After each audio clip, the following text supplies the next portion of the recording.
Hello, my name is Christopher Mercado, and this is my PowerPoint presentation over engineering a solution.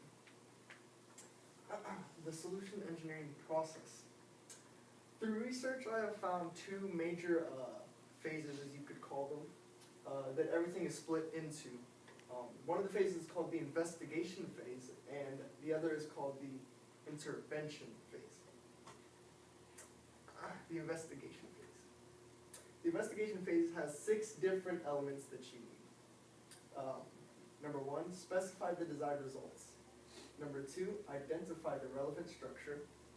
Number 3, create a map of that structure. Number 4, identify points of evaluation. Number 5, identify points of intervention. And number 6, map put the solution path. The intervention phase. The intervention phase also has 6 elements to it as well.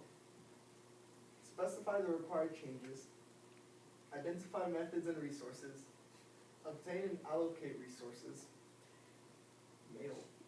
That's a error right there. It's supposed to say make the required changes, monitor and assess the results, and adjust as necessary. Summary. I believe to engineer a solution is to find and carry out actions that will produce results. To get to those results, you must examine the situation and the problem. Once you figure out the problems within your solution, then you must figure out an alternative way to approach your project until you finally succeed. Therefore, engineering a solution. That's it. Hello, my name is Peyton Denning, and today I'm going to be showing you the essential steps it takes for the engineering process. So first off, we need to locate the problem. As you see down here, a truck with square wheels probably isn't going to work. So you have to locate the problem. Second, you have to research. Like we did when we were creating a model, we have to see how much one pulley can support to see how many pulleys we need to support the weight of the net. You do other research like that so that you can find the best materials and the best ways to create your solution. Next, you must brainstorm actual solutions. This means getting a group of people like this and just going over what you need to accomplish and how you're going to reach it. Next, you must choose a solution. Out of all the solutions you and your engineering team have created, you must choose one that is most important. Step 5, build a model. This can include building a house scale model, or even down there, another house scale model, or even a batting cage model that we built this last week. This is very essential so you know how the working parts move and what you need to do to change and correct them. Step number 6, test your solution and fix the problems you find. This is many car manufacturers test out their vehicle strength and crash tests, such as this one. And this really helps see what they're trying to accomplish. When they wreck a car, they want to make sure that everybody's safe inside. So, step number 7, this is the final step. You must have your final project in place, and you must present it to a board of consumers, or a board of trustees. So, you need to be visually in contact, you must be in control of the situation, and you must pitch your idea to the board, like this guy. Thank you.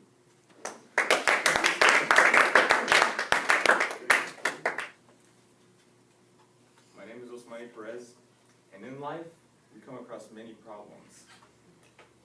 This PowerPoint right here, how to engineer a solution to those problems. First, you gotta see, what is the problem? The problem isn't always clear, you won't know exactly what it is. You gotta dig and identify what the problem is. What is the problem? And then eliminate unimportant things. Sometimes there are other factors, other information that isn't really necessary. You want to identify what exactly the root of the problem is, and then just focus on that. Okay, idea generating.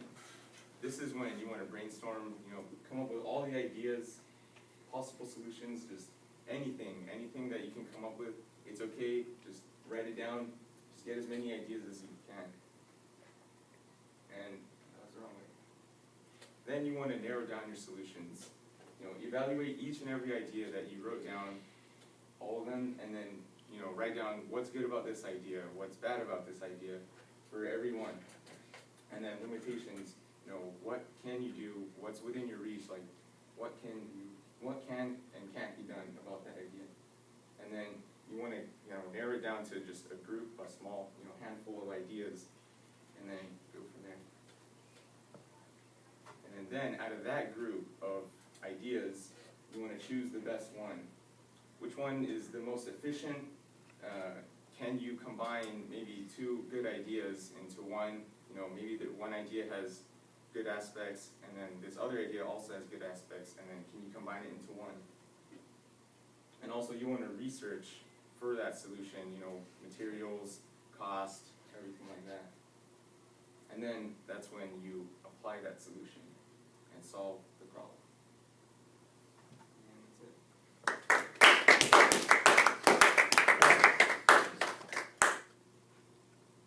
Hey guys, my name is Jason Yola, and this is engineering problem solving.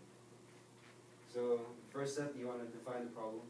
So you want to diagnose the situation, so you're focused on the problem, not the symptoms.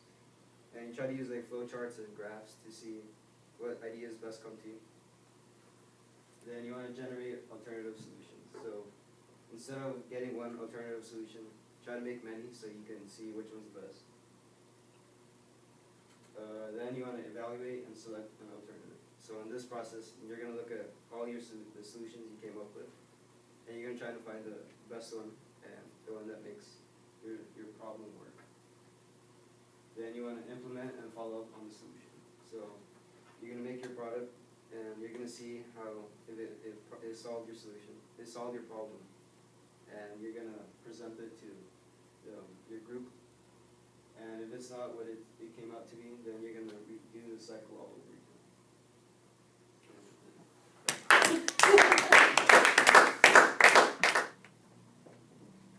Hello class, my name is Dylan Stupolano and this is Step Engineering Approach. Well, first we're gonna have to state the problem.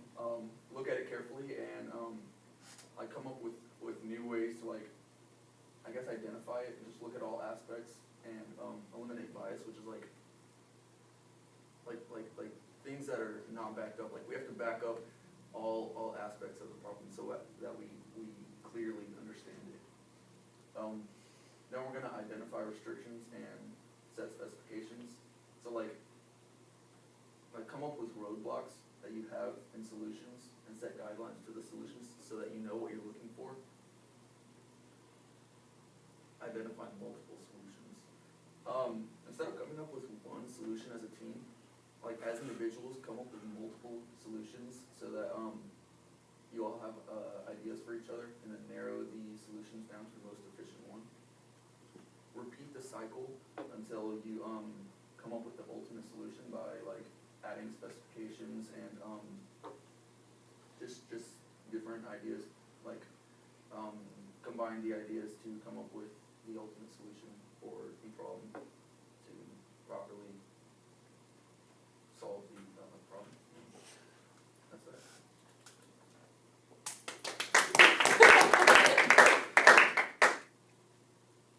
Hello, I'm Irvin Nunez, and I am here today to present to you problem-solving process. So, as you see here, there are 6 steps to it, which I will explain. The first step is to identify and define the problem.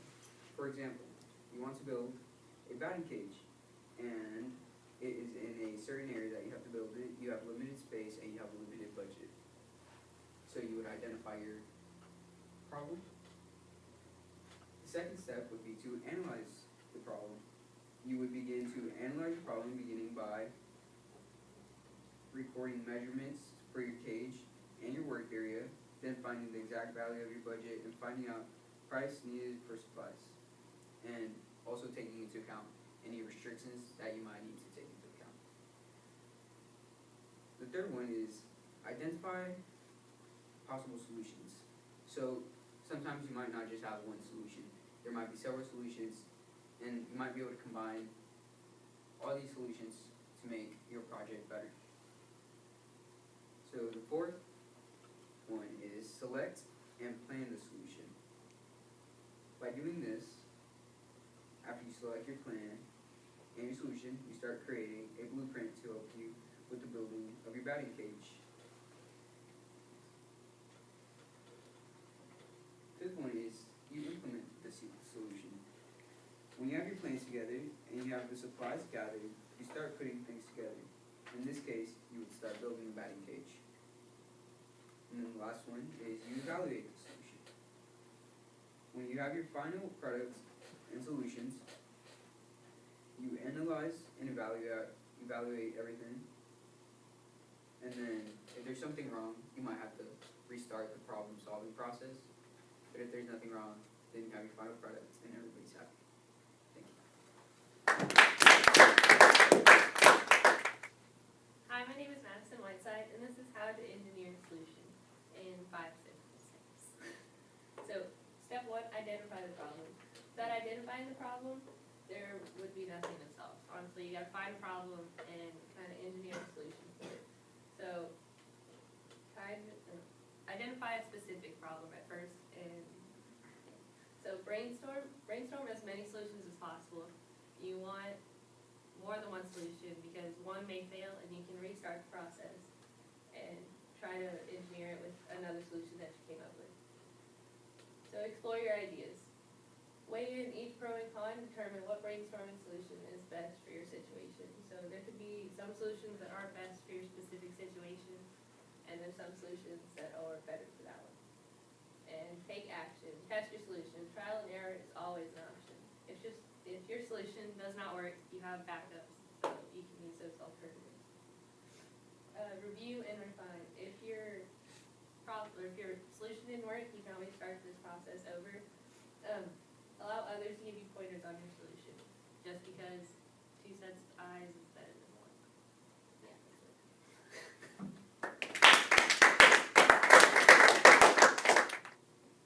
Alright, my name is Robin Foley, and this is the problem-solving process.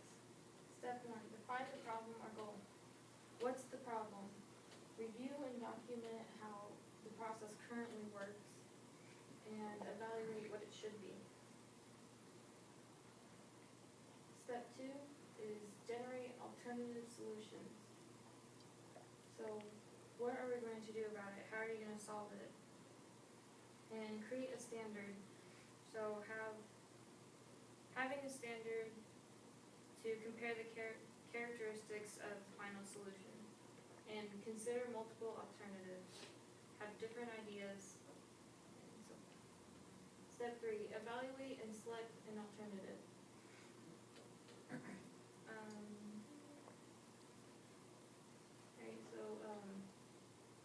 Ask, will it solve the initial problem?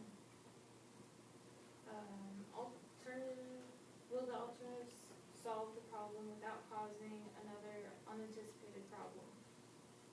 And is the implementation of the solution likely? Step 4 is implement and follow up on the solution. Has the solution solved the problem? Then if it is, implement the solution. If it doesn't, repeat the process over again. That's it.